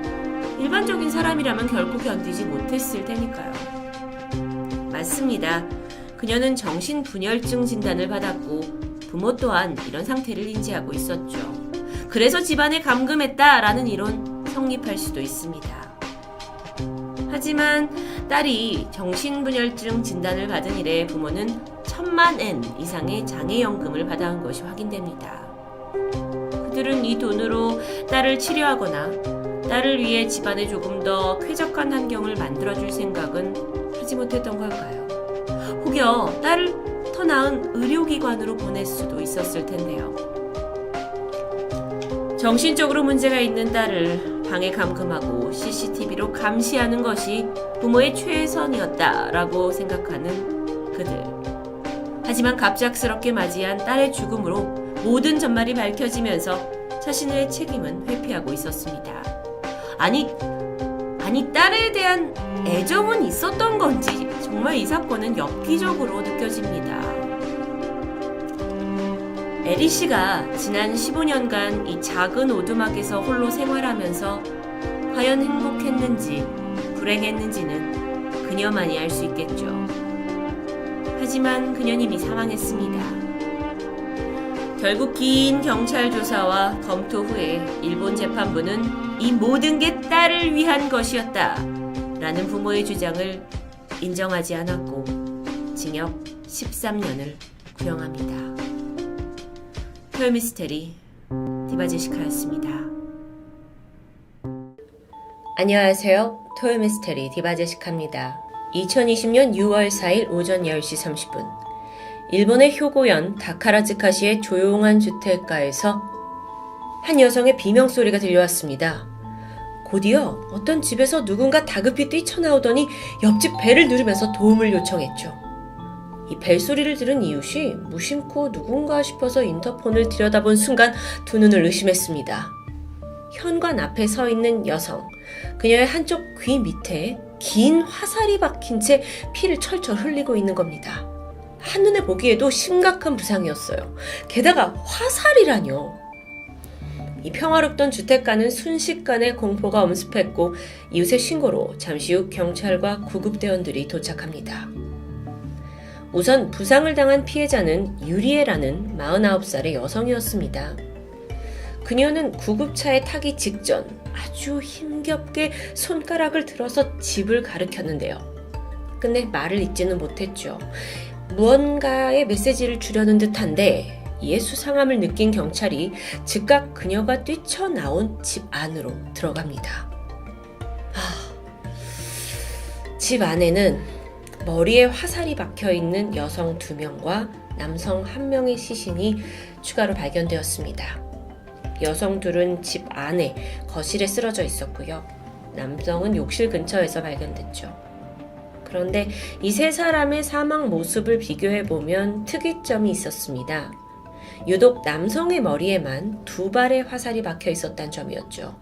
심지어 그럼에도 불구하고 그는 발견 당시 의식이 남아 있었습니다. 그래서 바로 병원으로 옮겨졌죠. 하지만 안타깝게도 얼마 후 출혈성 쇼크로 사망하고 말았는데요. 일단 이 피해자들에게 박혀있던 화살은 모두 석궁용으로 쓰이는 전용 화살이었습니다. 살인에 그러면 석궁이 사용됐다는 거죠? 그 석궁은 현장 거실에서 발견이 되었고요. 이 사람을 죽이는데 석궁을 썼다는 건 정말 영화에나 나올 법한 특이한 케이스죠. 석궁이라는 게 기본적으로 활의 원리인데요. 여기에는 방아쇠가 있어서 이렇게 기계식으로 쏘는 활이라고 보면 됩니다. 당연히 일반 활보다 훨씬 더 강한 힘으로 화살을 날려보내고요. 종류마다 차이가 있긴 하지만 100m 이내에서 쐈을 때는 자동차 문도 뚫을 수 있다고 해요. 강력한데요. 이런 관통력 때문에 석궁이라는 건 사실 주로 사냥용으로 많이 사용됩니다. 그런데 이런 무시무시한 무기가 평범한 주택가에서 살인 무기로 사용됐다? 자, 그나마 다행인 건 이 석궁의 주인을 찾으면 될 겁니다. 그리고 무엇보다도 이 사건엔 목격자가 있었죠. 천만다행으로 목숨을 건진 피해자, 바로 유리애였습니다. 그녀가 즉각 범인을 지목했고 용의자는 놀랍게도 현장 근처에서 발견됩니다. 체포를 딱 하는 순간에도 전혀 저항하거나 도망치려는 기색이 없었고 그는 멍하니 자신이 방금 뛰쳐나온 그 집안을 바라보고 있는 23살의 노조 히데아키. 그는 피해자들의 가족이었습니다. 참극이 벌어진 이 집 아들이었죠. 그러니까 존속살인이었던 겁니다. 사망자는 할머니 75세 요시미, 그리고 어머니 마유미, 남동생 히데시였죠. 생존자 유리에는 어머니의 언니, 그러니까 큰이모였습니다. 부검 결과를 보니까 할머니와 어머니의 사이는 뇌에 손상을 입은 외상성 거미막하 출혈, 또 동생은 화살로 인해 출혈성 쇼크사로 숨을 거뒀죠. 이 피해자들 모두의 머리에 정확히 화살이 박혀 있었습니다. 그래서 혹시나도 이 히데아키가 실수로 한 발을 쐈는데 이렇게 됐다? 이건 도저히 말이 되지 않는 설명이에요. 살인의 목적이 뚜렷해 보였어요. 그렇게 사건이 알려지고 일본 열도는 노즈 히데아키가 왜 가족을 죽였는지 초미의 관심이 쏠렸습니다. 수사 초반에 그가 대학생이라고 알려졌는데 얼마 후에 무직 상태라고 정정 보도가 돼요. 그 이유를 보니까 원래는 고베에 있는 대학에 다녔는데 학비가 미납이 되면서 재적 상태가 된 게 밝혀집니다. 근데 또 특이하게 노즈 히데아키 본인은 자기가 재적 상태인 걸 몰랐다는 점이었죠. 그리고 여기에는 파고 들어가다 보면 복잡한 가정 환경이 관련이 있습니다. 사실 사건이 일어났던 이 집에 할머니와 두 손주, 그러니까 범인 히데아키와 동생 히데시가 함께 거주하고 있었습니다. 어머니 마유미는 2년 전부터 인근에서 따로 살고 있었죠. 원래는 어머니가 이혼을 한 후에 형제들을 데리고 살고 있었는데 경제적인 문제로 아이들을 친정 어머니한테 맡기고 홀로 이제 나와서 산 것으로 추정됩니다. 그리고 이때 히데아키의 미납 등록금 통지서를 비롯해 모든 재적 통지서가 다 어머니의 주소로 배달이 됐던 겁니다. 그래서 정작 히데아키 본인은 자신의 재적 상태를 알아차리지 못한 것으로 보이죠. 다시 현장으로 돌아와 보면요. 범행에 사용된 이 화살, 이게 쉽게 빼낼 수 없도록 촉에 갈고리가 달린 아주 살상력이 높은 거였어요. 게다가 활 또한 이 현의 폭이 70cm 정도 되는 걸로 20-30m 떨어진 빈 깡통을 완전히 관통할 수 있는 위력을 가지고 있었고요. 이런 무시무시한 걸 어떻게 손에 넣었을까요? 노즈 히데아키는 체포가 된 후에 범행 일체를 순순히 자백했습니다. 그리고 그렇게 궁금해하던 범행 동기는 가족에게 원한이 있어서 죽였습니다. 다른 집에 살고 있던 큰이모도 죽이려고 불렀습니다. 라면서 너무 덤덤하게 자신의 그 큰 불만을 내비쳤어요. 아니, 저는 쉽게 이해가 되지 않는데요. 조사를 하던 경찰은 죽은 남동생 히데시의 상태에 주목하게 되는데 다른 시신에 모두 화살이 한 발씩 박혀 있던 것에 비해서 남동생에게는 2발의 화살이 박혀 있었죠. 왜 그랬을까 생각하던 중에 이건 범인이 동생에게 어떤 질투나 원한이 더 강하게 있었던 게 아닌가라는 추측을 불러일으켰습니다. 동생, 그는 범인과 1살 차이예요. 근데 어릴 때부터 이 두 사람이 항상 비교를 당했다고 합니다. 가라데 도장을 함께 다녔는데 그 사범에 따르면 초등학교 때부터 워낙 싸움이 많던 형제예요. 물론 형제 간에 연년생인 경우에 싸우면서 크는 게 별다른 일은 아니죠. 하지만 점점 자라면서 형제의 골이 깊어졌습니다. 우선 그 다니던 가라데 도장에서도 처음에는 형이 동생을 좀 가뿐하게 이기는 듯 했지만 시간이 지날수록 동생의 실력이 일취월장하는 겁니다. 편차가 심해지기 시작해요. 심지어 동생은요, 가라데 대회에 나갈 정도로 아주 뛰어난 실력을 보여줬고요. 그럴수록 형 히데아키는 비교당하고 밀려나게 되죠. 이게 단순히 가라데에서만이 아니었는데 학교 성적, 교우 관계, 또 성격까지도 형제가 너무도 판이하게 달랐습니다. 그리고 그 중에 동생이 더 우호적이었고요. 동생은 어려운 가정환경 속에서도 착실하게 공부도 잘하고 알바를 병행하면서 성장해 가죠. 고등학교 졸업하고는 교토에 있는 건축전문대학교에 진학해서 2급 건축사 자격증, 또 인테리어 플래너 자격증까지 취득을 합니다. 차곡차곡 그렇게 뭔가 꿈을 향해서 나아갔고, 불과 몇 개월 전까지는 꿈에 그리던 대기업 건축회사의 기술직으로 취직한 상태였어요. 이전까지만 해도 학비 벌려고 주유소, 경비회사에서 알바를 계속했는데 사람들은 늘 동생을 싹싹하고 성실한 모습으로 기억했습니다. 그런데 이에 반해서 형 히데아키의 삶은 완전히 달랐어요. 중학교에 입학할 즈음 그 성향이 조금 독특하다는 게 드러나는데 굉장히 은둔형 외톨이, 그러니까 일본어로 히키코모리적인 성향을 다분히 보였던 겁니다. 아시겠지만 이 성향이 단순히 혼자만의 시간을 즐기는 그것과는 조금 차이가 있습니다. 인간관계를 거의 안 하고요. 또 하루의 대부분을 그저 방 안에 틀어박혀서 혼자 생활하는 아주 극한 폐쇄성을 보이기도 하죠. 타인과의 소통 능력도 떨어집니다. 히데아키는 그런 성향으로 자라나면서 중학교 시절 보냈고 고등학교도 순탄치 않았습니다. 그런데 대학에 들어가더니 초반에 동아리 활동도 하고 좀 바뀌는 듯 했죠. 근데 또 얼마 못 가서 방 안에 틀어박히는 겁니다. 동네 주민들은 히데아키를 아주 조용한 청년으로 기억했어요. 그러다가도 종종 물건을 험하게 휘두르면서 화를 내는 모습이 포착이 됐는데 게다가 갑자기 애가 수가 뒤틀리면 성격이 난폭해지면서 180도 변하는 모습이 있었다라는 증언도 있었죠. 이웃이 먼저 인사를 해도요, 절대 받아주지 않았고요. 늘 고개를 숙인 채 눈을 이렇게 깔고 다녔습니다. 그러니까 동생은 너무 성실하고 모범적인 데 비해 형이 너무 뭔가 음침한 모습 때문에 참 동네 사람들도 다른 형제다라고 평가했다고 해요. 한 지붕 아래 너무도 다른 형제. 동생은 형이 좀 못마땅했던 것 같습니다.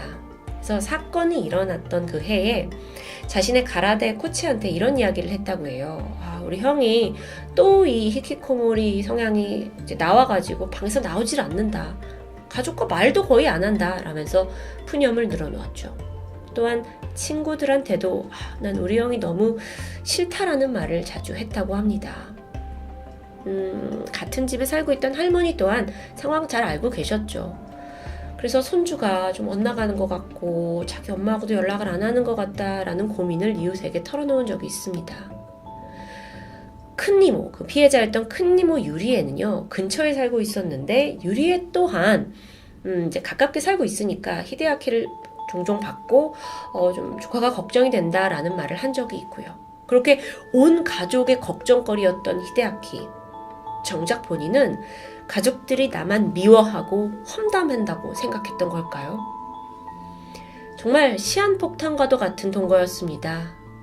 그러던 중 히데아키가 결국 자신을 인정해주지 않고 귀찮게 하는 모든 가족들을 살해하기로 결심했죠. 그는 인터넷으로 석궁을 구매하는 데 성공합니다. 저는 이 부분이 좀 이해가 잘 안 되는데요. 아니, 석궁이라는 게 이게 권총 같은 아주 강력한 무기인데 구매가 당연히 까다로워야 하죠. 근데 일본에서는 2년 전까지만 하더라도 석궁을 구입하는데 별다른 허가가 필요하지 않았다고 해요.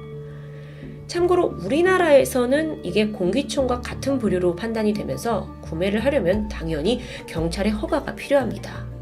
근데 어쨌든 당시에 히데아키는 석궁을 구매하는 데 성공했고 수십 개의 화살까지 쟁여둔 채 그날만을 기다리고 있었던 겁니다. 그리고 마침내 2020년 6월 4일 아침, 히데아키가 엄마와 큰이모에게 직접 전화를 걸었어요. 엄마, 이모, 오늘 할머니 댁에 오는 거 맞죠? 라고 재차 확인을 하는 거예요.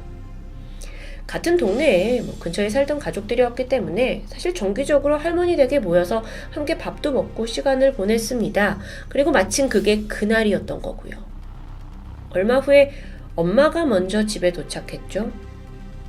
그리고 만반의 준비를 하고 있던 히데아키는 석궁에 화살을 장전하고는 방 밖으로 나와서 어머니를 보자마자 바로 방아쇠를 당겼습니다.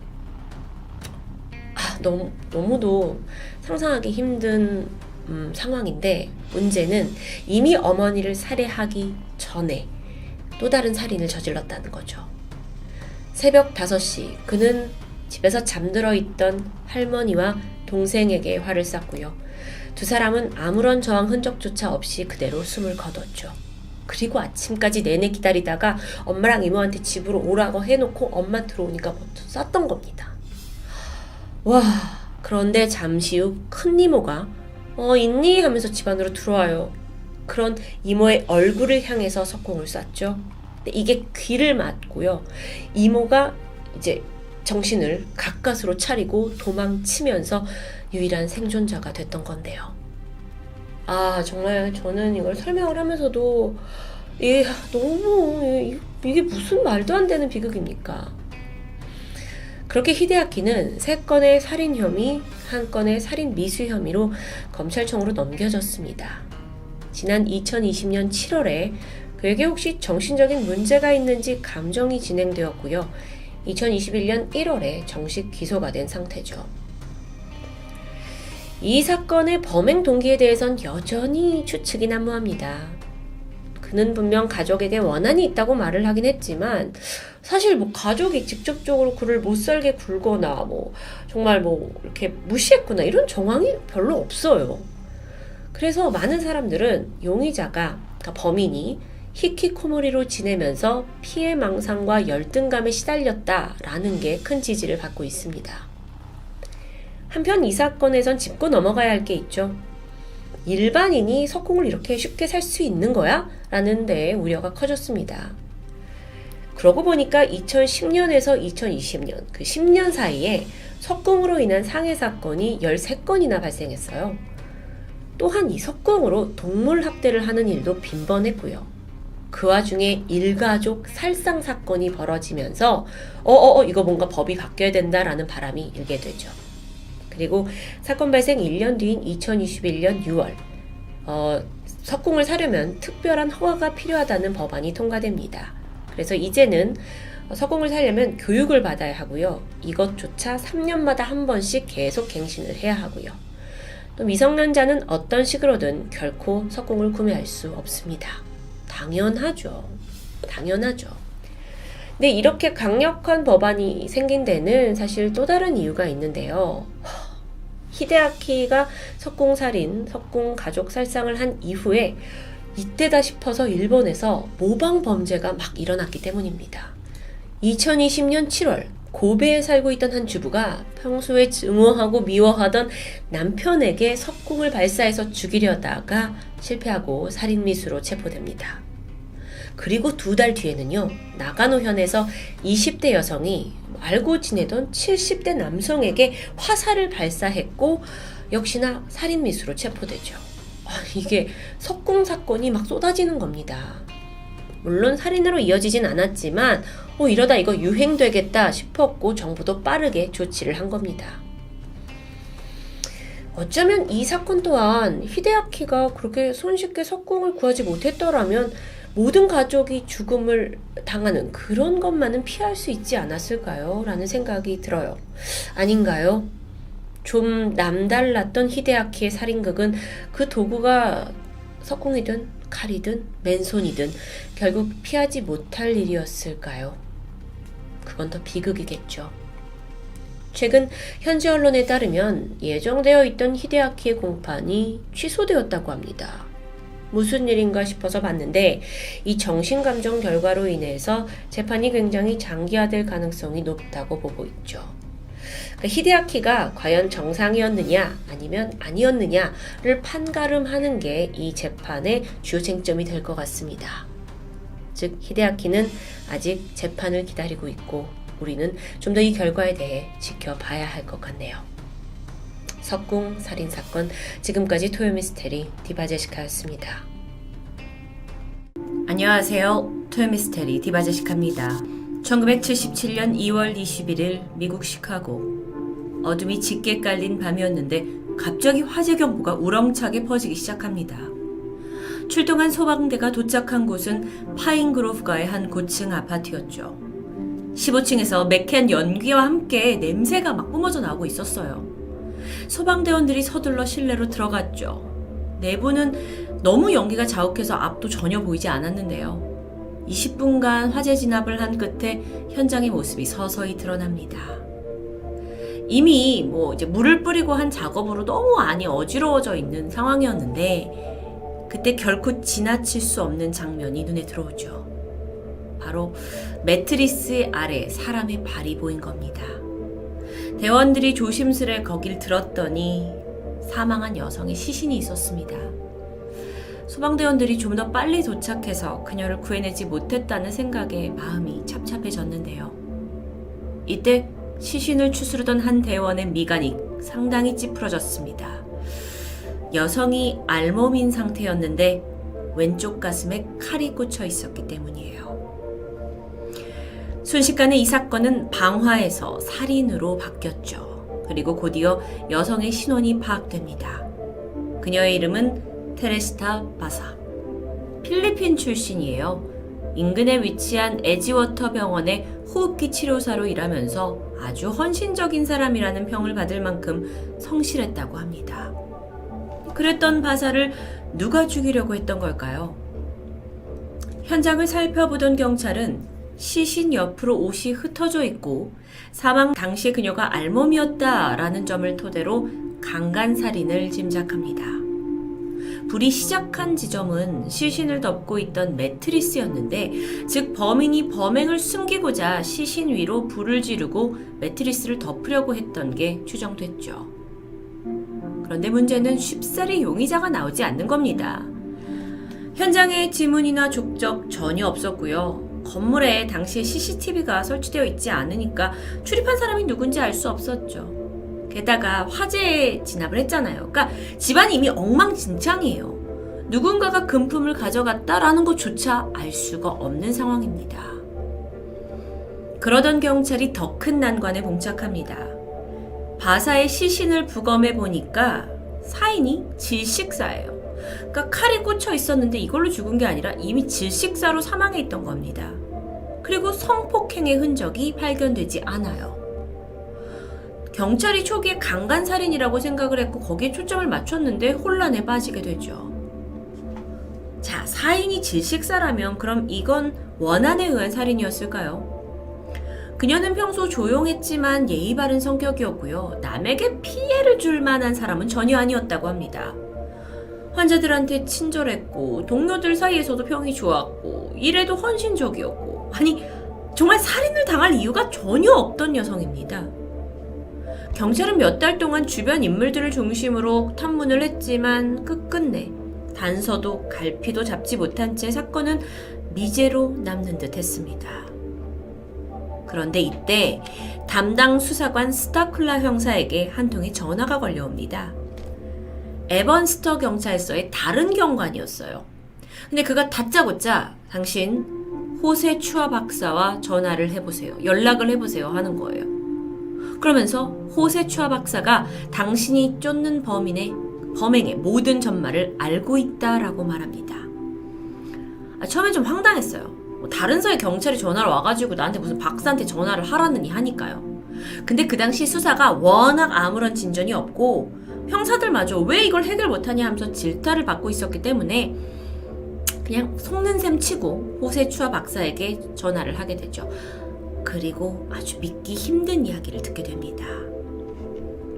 박사가 조심스럽고 무겁게 입을 뗐어요. 저에겐 아내가 있습니다.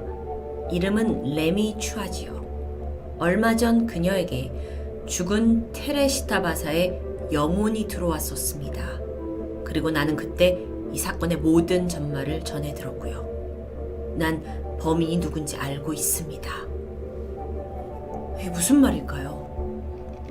시간은 바사의 살인사건이 일어나기 2주 후인 3월로 돌아갑니다. 그녀와 같은 병원에서 근무하고 있던 필리핀 여성 레미 추아. 레미는 바사와 같은 필리핀 출신의 여성이었지만 바사와 그렇게 친한 사이는 아니었습니다.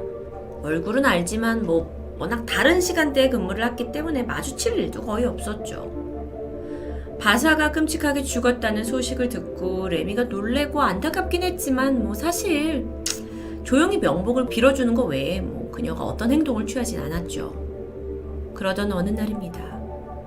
야간 근무를 하던 중에 너무도 피곤을 해서 잠깐 잠이 들었는데 레미가 순간 머리맡에서 인기척을 느끼고 잠에서 깨어나요. 놀랍게도 눈앞에 사망한 그 테레시타 바사가 서 있는 겁니다. 깨가지고 황급히 밖으로 나가버렸죠. 그리고 숨을 돌리고 나서 내가 미쳤나? 내가 헛걸 봤나? 싶었지만 너무도 생생했던 그 모습에 자기 자신도 헷갈리게 됩니다.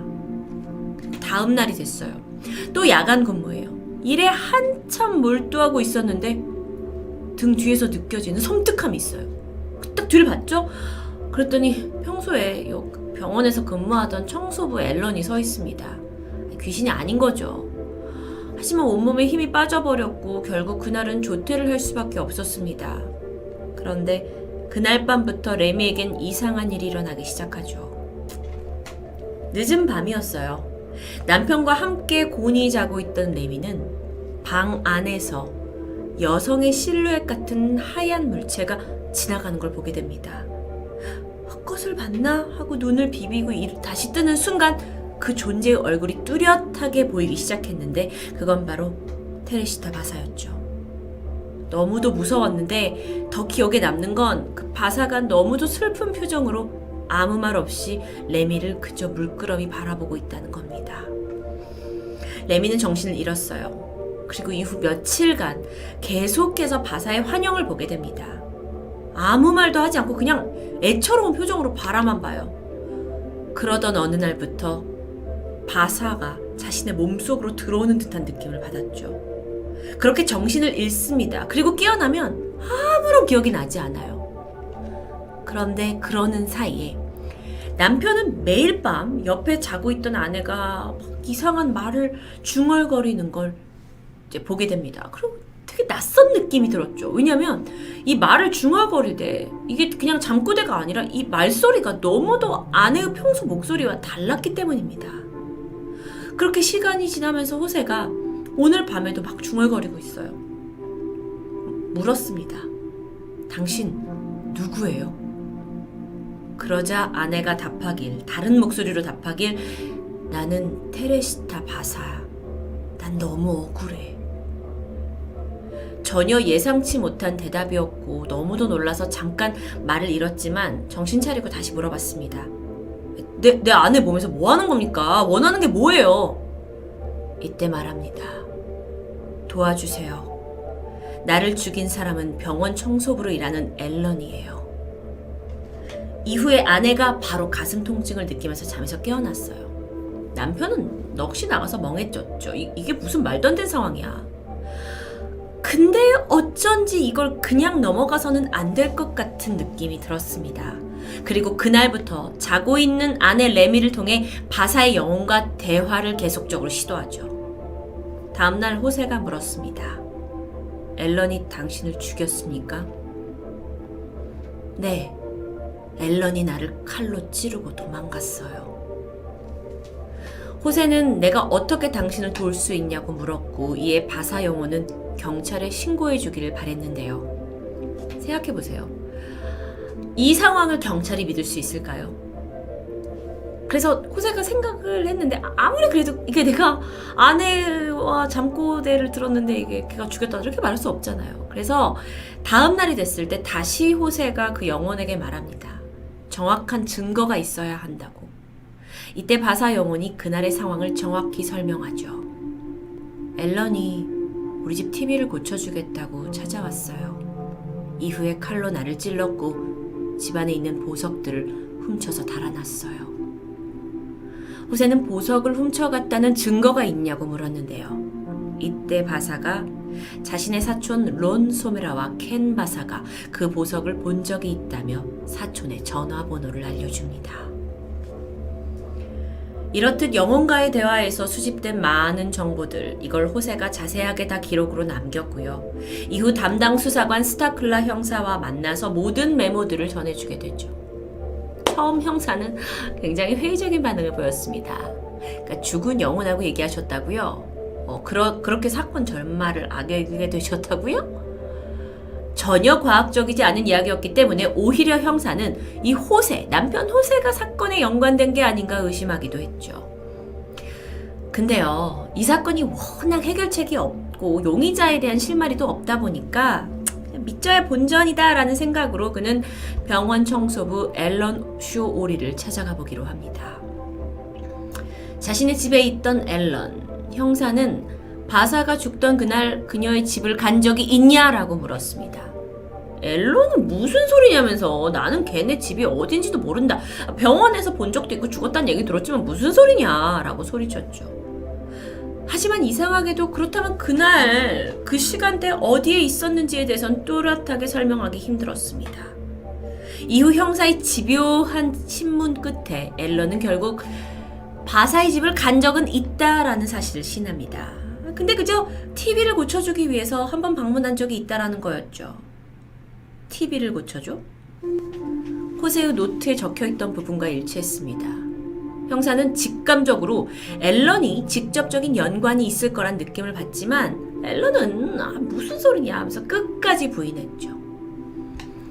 스타큘라 형사는 다시 그 호세가 전해준 메모의 내용을 훑어보기 시작합니다.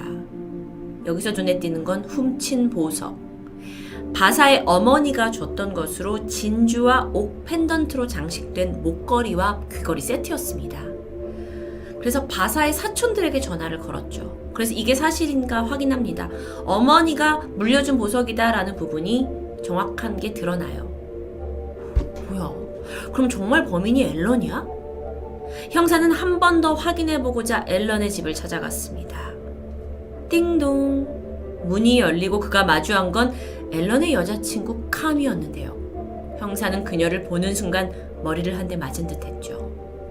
캄의 귀와 목에는 바사가 묘사한 그 진주와 옥으로 된 목걸이, 보석이 있었던 겁니다. 형사는 조심스럽게 이걸 어디서 샀냐고 물었죠. 그러자 캄이 말합니다. 그거 앨런이 크리스마스 선물로 줬어요. 이후 형사는 앨런의 자백을 받아냈습니다. 평소 금전적인 문제로 어려움을 겪던 와중에 동료로 일하던 바사가 상당히 돈이 있다라는 사실을 알게 됐고 금품을 훔치기 위해서 TV를 고쳐준다는 이유로 집안에 침입했죠. 살인을 저질렀고 수사에 혼선을 주기 위해 강간살인처럼 보이려고 현장을 조작했던 것도 자백합니다. 이후 앨런의 재판은 1979년 1월 21일에 실제로 열렸는데요. 이때 법원에 있던 판사와 또 배심원 시민들까지 아니 이 기이한 사건에 도대체 어떻게 판정을 내려야 할지 고민하게 됩니다.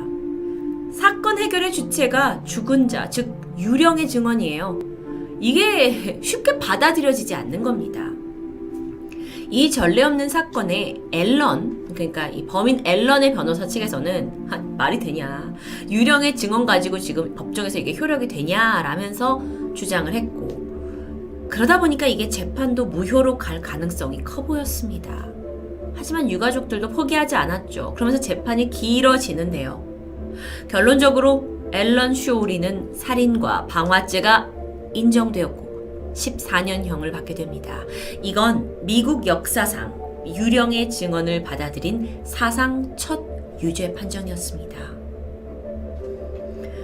범인 앨런은 1983년 7월 수감된 지 5년이 채 안 돼서 가석방을 받았고 이후에는 행적이 묘연합니다.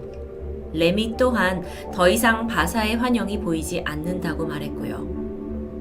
이 사건은 무덤에서 온 목소리라는 제목으로 정말 미국의 많은 언론 매체에서 다루어졌고요. 죽은 사람의 증언이 공식적으로 인정된 테레티사 바사 사건으로 유명합니다.